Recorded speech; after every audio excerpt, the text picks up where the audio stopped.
dari kelompok 6 akan membahas materi mengenai jenis-jenis anggaran. Nah, sebelum lanjut ke dalam pembahasan materi, saya akan memperkenalkan teman-teman anggota kelompok yang ada dalam kelompok 6. Yang pertama, ada Hanif Ibrahim Domili. Yang kedua, ada Amelia Sada. Dan yang ketiga, ada Virgil Kevin Girot. Yang keempat, ada Pascalina Lala. Dan yang kelima, ada Agnes Misel Joko. Dan yang keenam, ada Rini Kristiani. Yang ketujuh, ada Jelita Astrid Mukodompit atau saya sendiri. Dan yang kedelapan, ada Nima Desri Andayani. Dan yang kesembilan, ada Yesi Karuna. Dan yang kesepuluh, ada Ronald Panihutang Pardede. Nah, selanjutnya kita masuk ke dalam pembahasan materi yang akan dibawakan oleh teman saya. Baiklah, karena pada video kali ini kelompok kami akan membahas mengenai materi jenis-jenis anggaran sektor publik.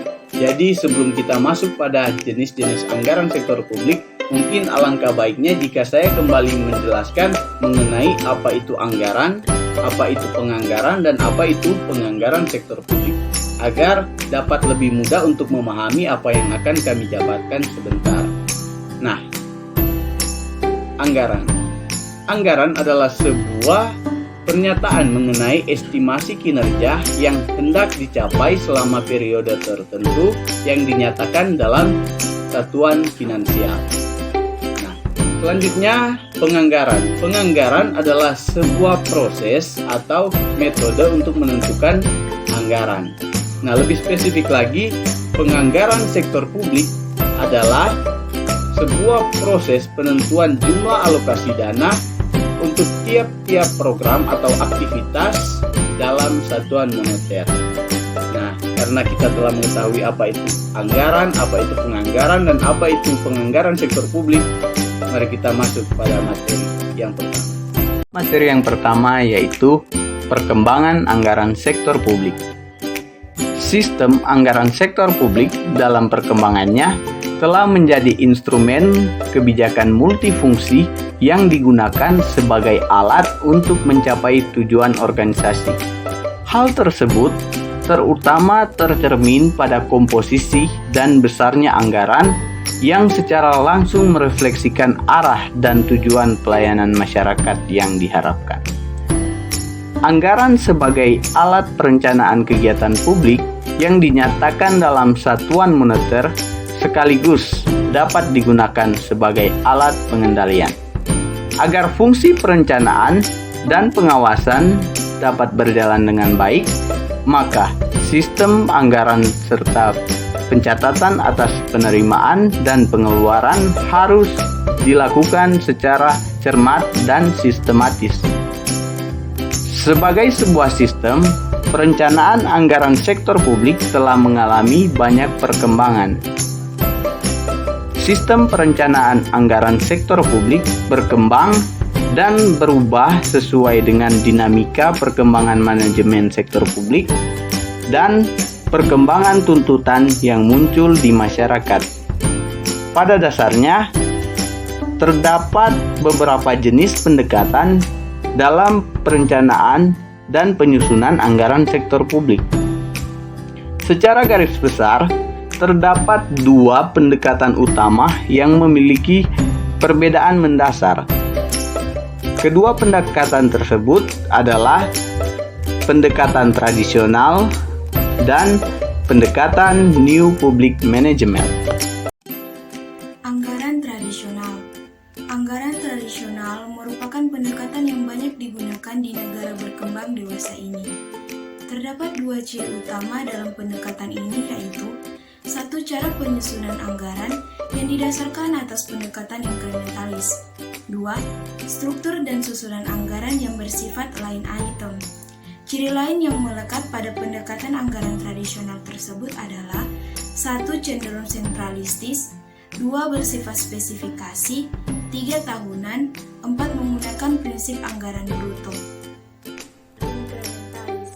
Anggaran tradisional bersifat inkrementalis, yaitu hanya menambahi atau mengurangi jumlah rupiah pada item-item anggaran yang sudah ada sebelumnya dengan menggunakan data tahun sebelumnya sebagai dasar untuk menyesuaikan besarnya penambahan atau pengurangan tanpa dilakukan kajian lebih mendalam.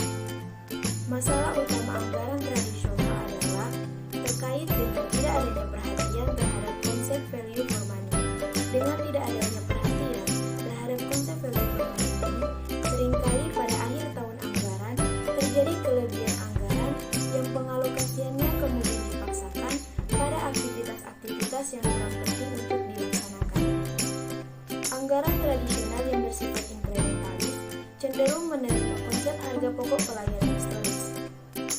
Akibat digunakannya harga pokok pelayaran historis tersebut adalah suatu item, program, atau kegiatan akan muncul lagi dalam anggaran tahun berikutnya, meskipun sebenarnya item tersebut sudah tidak dibutuhkan. Perubahan anggaran hanya menyentuh jumlah nominal rupiah yang disesuaikan dengan tingkat inflasi, jumlah penduduk, dan penyesuaian lainnya. Metode yang selanjutnya yaitu line item. Ciri line anggaran tradisional adalah struktur anggaran yang bersifat line item yang didasarkan atas dasar sifat atau natur dari penerimaan dan pengeluaran. Metode line item budget tidak memungkinkan untuk menghilangkan item-item penerimaan atau pengeluaran yang telah ada dalam struktur anggaran, walaupun sebenarnya secara real, item tertentu sudah tidak relevan lagi untuk digunakan pada periode sekarang. Materi yang selanjutnya yaitu kelemahan anggaran tradisional.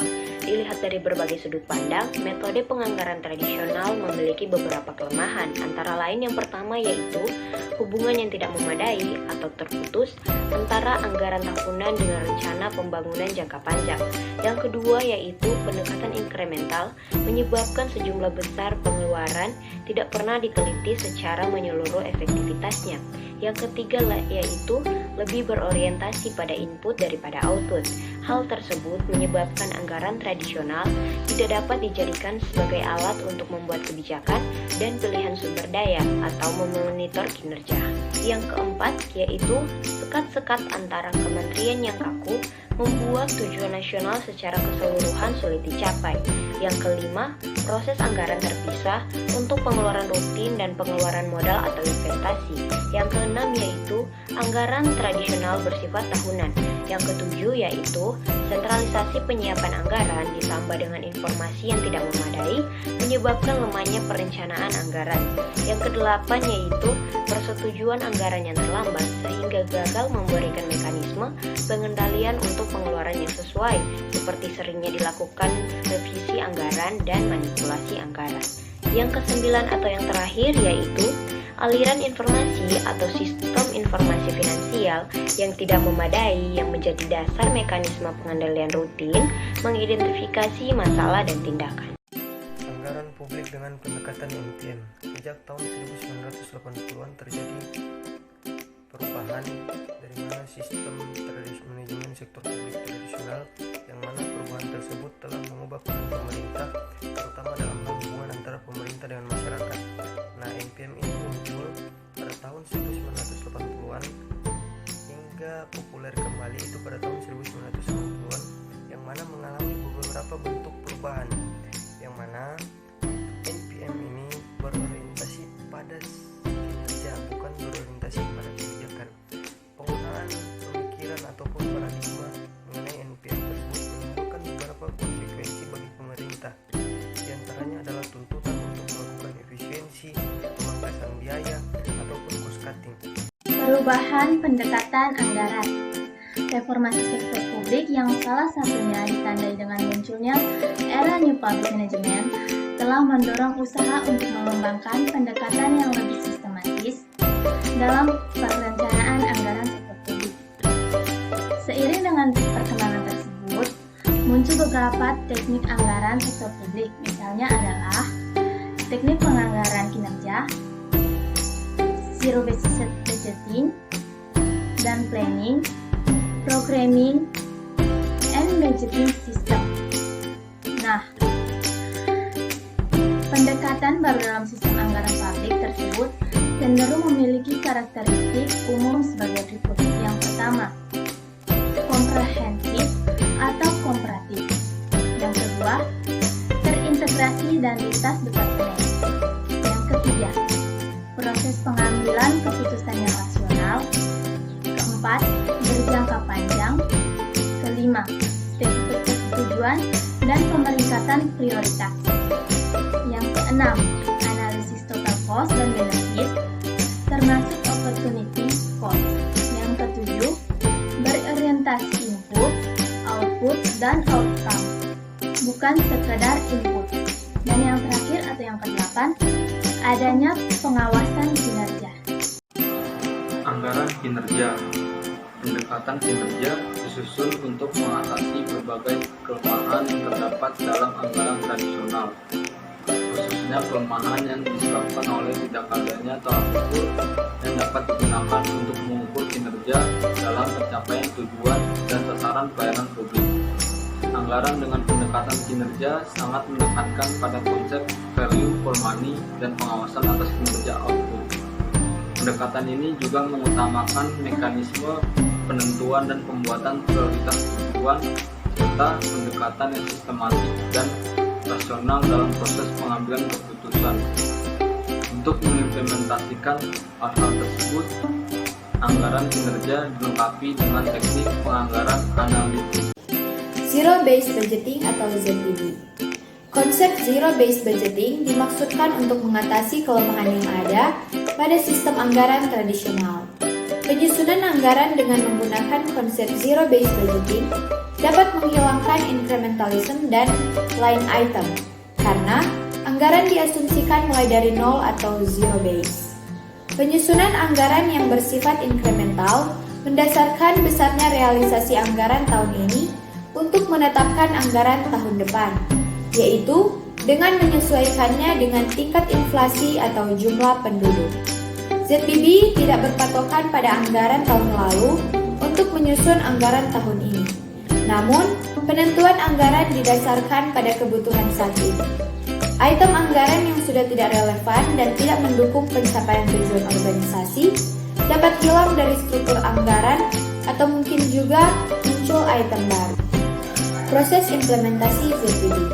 Proses implementasi ZBB terdiri dari 3 tahap, yaitu tahap yang pertama, identifikasi unit-unit keputusan. Tahap yang kedua, penentuan paket-paket keputusan.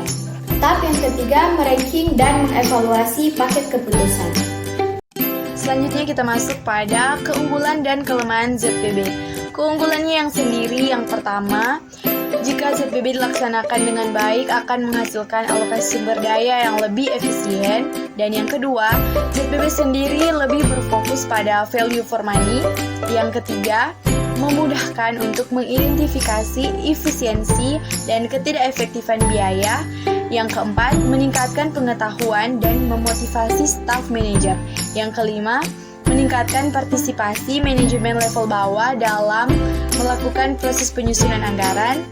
Yang keenam, merupakan cara yang sistematik untuk manajer status quo dan mendorong organisasi untuk selalu menguji alternatif dan pola perilaku biaya serta tingkat pengetahuan.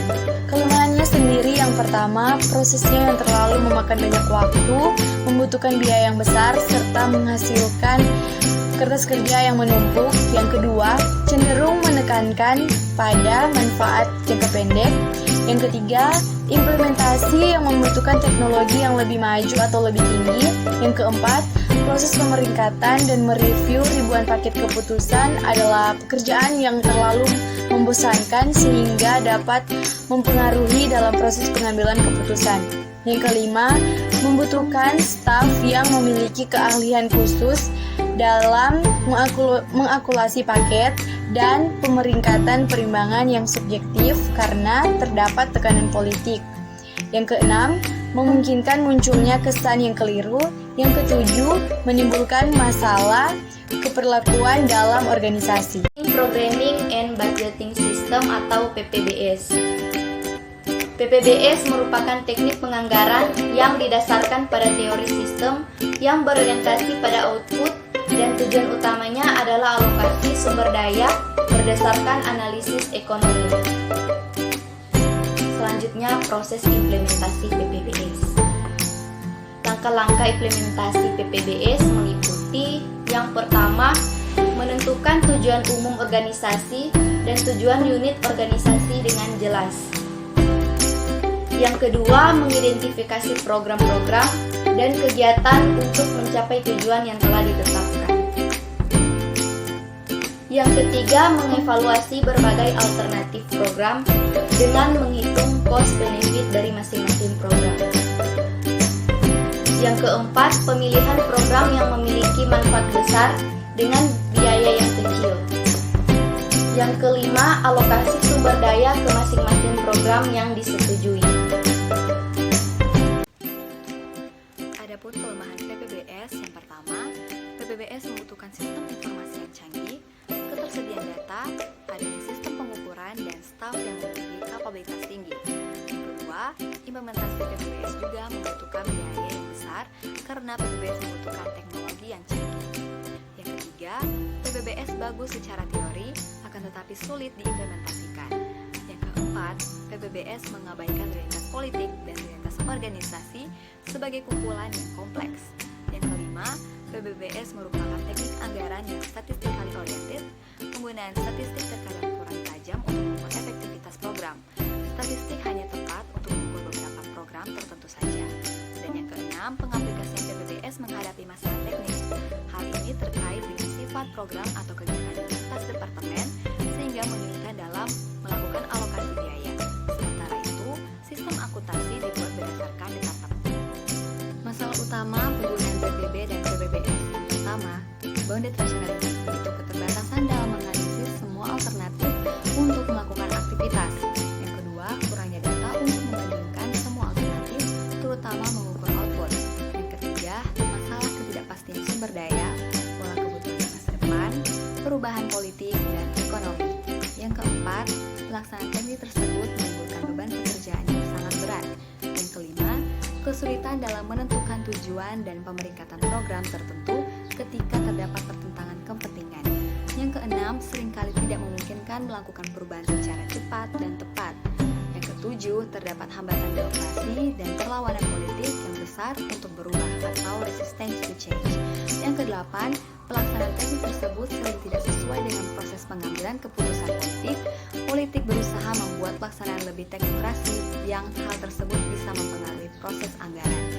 Yang kesembilan, pada akhirnya, Nah, itulah pembahasan materi dari kami kelompok 6 mengenai jenis-jenis anggaran. Semoga apa yang telah kami bagikan tadi dan telah kami bawakan tadi dapat bermanfaat bagi teman-teman semua. Terima kasih.